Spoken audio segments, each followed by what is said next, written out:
Hello, welcome sa Civil Engineering Sample Problem about surveying. So tara at basahin na natin ang ating sample problem for today. A vertical parabolic zag curve of a Lapu-Lapu underpass has a grade of negative 4% followed by a grade of positive 2%. Intersecting at station 12 plus 150.60 at elevation 124.80 meters above sea level. The change of grade of the sag curve is restricted to 0.6%. Question A, compute the length of curve. Question B, compute the elevation of the lowest point of the curve. And question C, compute the elevation at station 12 plus 125.60. So first is sulat natin yung ating mga given. Ayan. So meron tayong sa grade of negative 4%, so that will be our G1. So G1 is negative 4%. Gawin lang natin tong decimal 0.04. Then G2 natin equals positive 2%. Equals siya 0.02. So leave na natin to, mamaya natin ilagay 124.80. And then the change of grade or yung ating R equal yan sa 0.6% or 0.006. Ayan, sa ating decimal.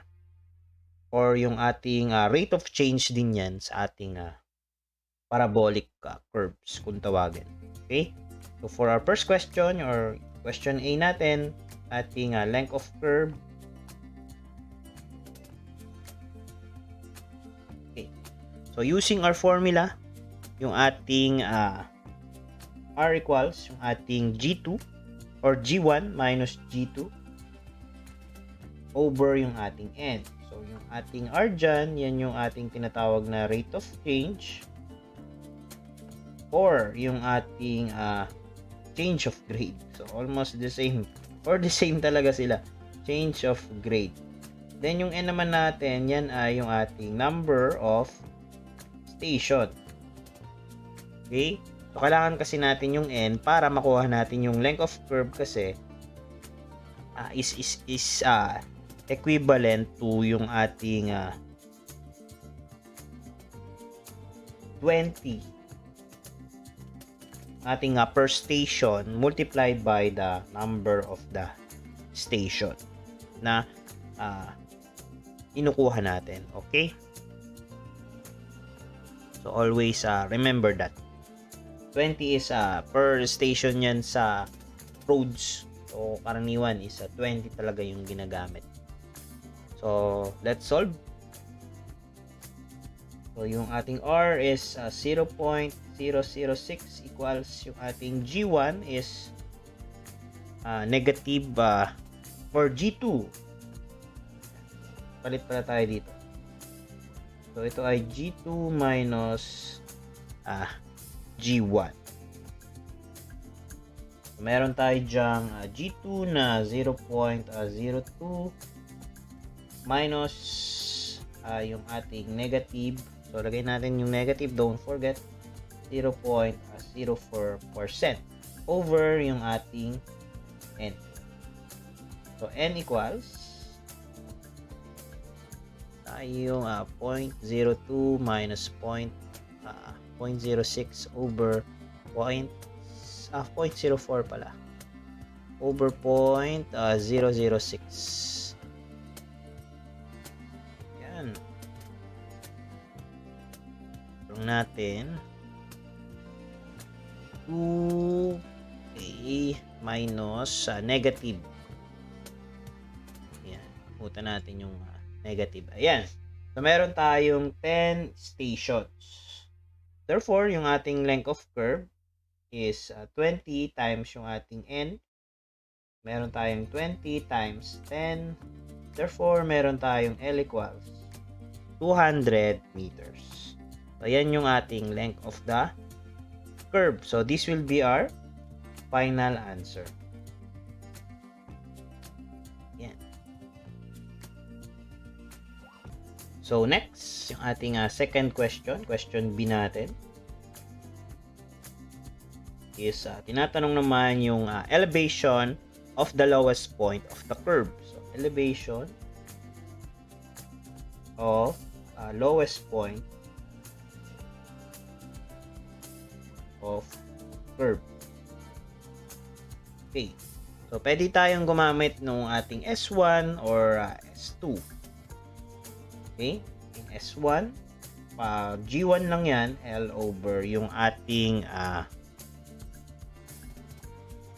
G2 minus G1. Or G1 minus G2.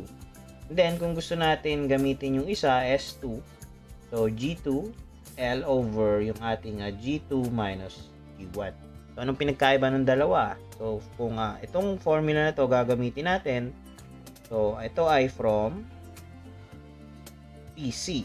So, from this point. So, kung yung grade 2 naman yung gagamitin natin, edi from PT naman yan. So, any of the two, pwedeng gamitin from PT. So, yun nga lang, is may dalawang points. Ano? Yung ating start, then yung ating end. So, pwede. So, try naman natin gamitin yung from PT. So, let's say using S2. So, S2 equals yung ating G2 over L, G2 minus G1. So, ganun lang yan. Ang pag-recite lang yan. Kung ano yung naunang parehas, so, yun din lalagay mo. So, kung G2 dito, 2 din sa baba. Okay? So, let's solve yung ating G2 equals ating G2 ay 0.02 multiply by yung ating length, kakasolve lang natin 200 over yung ating G2 ay 0.02 minus ating G1 ay 0.04 negative 0.04. Don't forget yung ating negative. So, meron tayong S2 equals, solve natin, 0.02 times 200 over yung ating 0.02 plus na lang lalagay ko 0.04. So, meron tayong 66.67. So, ito ay, tandaan lang natin, yan ay from PT. Ayan. Okay, so, ito siya. Kuha natin yung 66.67 from PT. So, therefore, so minus lang natin yung 100 minus 66.67 to complete. Yan yung 33.33. Okay? So, ang kailangan natin, elevation of the lowest point. So, ang binigay na elevation ay intersection at elevation. Ayan, yung intersection elevation is 124.80. Ang gagawin natin, pupunta tayo dyan and then dyan. So, yan yung magiging process natin. So, solve muna natin. Ito is madali na lang. Meron tayong length dyan, 33.33. Multiply lang natin yan sa ating grade. So, makukuha na natin tong length na to. Itong y sub 1. So, yung y sub 1 naman, so, gamitin natin yung parabola na to. Kunin natin. So, ito yung parabola na gagamitin natin. Yan. So, magre-ratio in proportion tayo. Ito yung isa. Ating y. So, kailangan muna nating isolve si h para makuha natin si y1. So, si h naman, meron naman tayong formula dyan. Ating sikat na formula sa h. And then, ratio and proportion na lang or yung ating square property of parabola. So, parabola kasi yan eh. So, square property.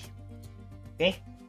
So, let's solve yung ating value muna ng h and then makukuha natin yung si y1. So, yung ating h equals yan sa L over 8.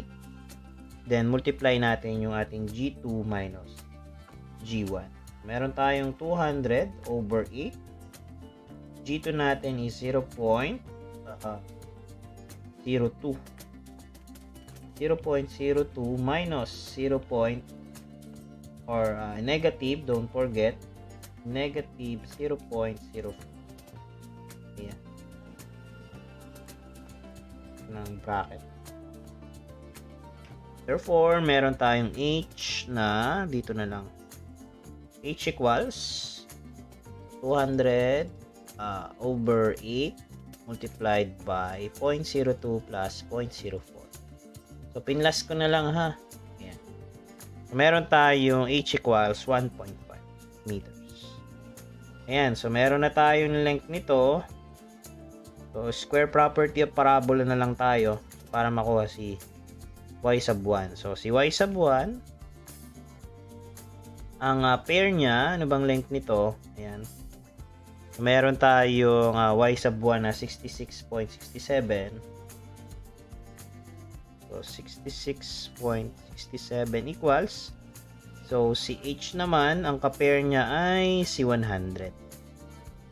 Ayan. So, meron tayong h na 1.5. So, don't forget, square property nga yan, squared yan. So, 100 squared. Okay? Meron tayong 1.5 multiplied by 66.67 squared over 100 squared. So, meron tayong 0.0667. Y equals 667 meters. So, ayun, meron na tayong value ni y. So, pag lakaran na natin dito, and then meron na tayong elevation at the lowest point. Okay? So, elevation at lowest point. Meron tayong 124.80 minus, pataas pala tayo, no? So, plus tayo. Ito naman is yung 33.33 lang multiplied by the grade. Meron tayong grade na 0.02 multiplied by 33.33. Then, plus by, hindi minus tayo kasi hindi pataas tayo, so plus nga.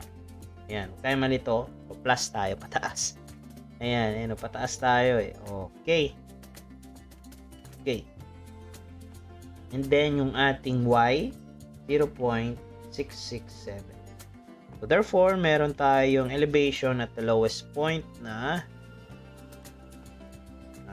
124.80 plus 0.02 ng 33.33 plus 0.667. Yan. So, meron tayong 126.134 meters. And this will be our final answer. Ayan. And then, for our last question, ating question C. So, yung ating the elevation at station 12 plus 125.60. So, let's say meron tayong bagong elevation dito or station, yung 12 plus 125.60. So, ang gagawin nyo dyan is pwede nyo i-reference yung ating intersection, yung ating grade. So, may binigay naman yan na station. So, to get the length, so kunin natin yung length niya para mahanap natin, ito yung importante, yung distance niya from PC and then the station. So, meron tayong 25 dyan kasi meron tayong 150.6 minus 125.6, 25 yun. And then 100 minus 25 is 75. So, importante makuha natin to para magamit din natin yung ating square property of parabola na dito naman sa kabilang side. So, kung ito naman yung hinahanap natin, ayan. So, itong parabola naman ito yung magagamit mo. Ayan. So, ito naman yung y sub 2 yung iyong kailangan. So, remember, ang hinahanap ay elevation ng station 125.60. So, ito yata yung ating hinahanap. Ito. Yung mismong value na yan or ito. Okay? Itong nasa taas niya na elevation. Kasi ito kanina hinahanap eh. So, almost same process pala sa kanina. So, kung ito yung hinahanap is palalakarin ko lang dito. Then, kunin ko uli yung Y2. So, almost the same process. But, yung pag-analyze natin is ganun dapat. So, kailangan hanap tayo ng isa pang station na binigay, which is dito naman sa center, saktong-sakto. So, pag minus mo na yan, makukuha mo to. Yung importante kasi yan sa ating square property of parabola. Mamaya. So, para kasi makuha mo yung Y2. Okay? So, solve na natin. Ating third question ay ating elevation at 12 plus 125.60. Kunin natin uli yung ating Y2 naman over yung ating, ano bang ka-pair ng Y2 natin? This is 75, tapos si H, si 100 pa rin. So, almost the same process na. So, 75, don't forget yung square. Si H natin is 1.5 over 100 squared. Therefore, meron tayong Y sub 2 equals 1.5 multiplied by 75 squared over yung ating 100 squared. So, meron tayong 0.844.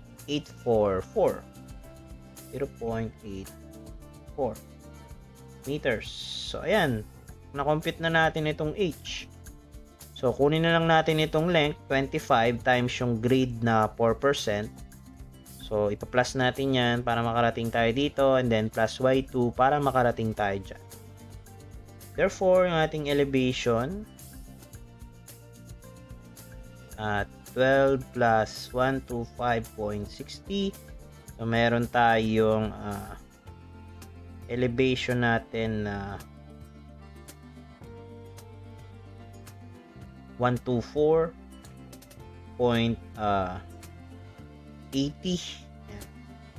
So, 124.80. Ito siya. So, yun pa rin. So, ito. Yan. Elevation. So, dito, and then dyan. Paangat. Ay, paangat. Sobra na. Dito, dyan, and dyan. Okay? So, meron tayong 1 plus yung ating length natin, 25 times yung grade ay 0.04 plus yung ating y sub 2 na 0.844. So, meron tayong elevation at 12 plus 125.6 na 124.8 plus 25 ng 0.04 plus 0.844. So, meron tayong 126.644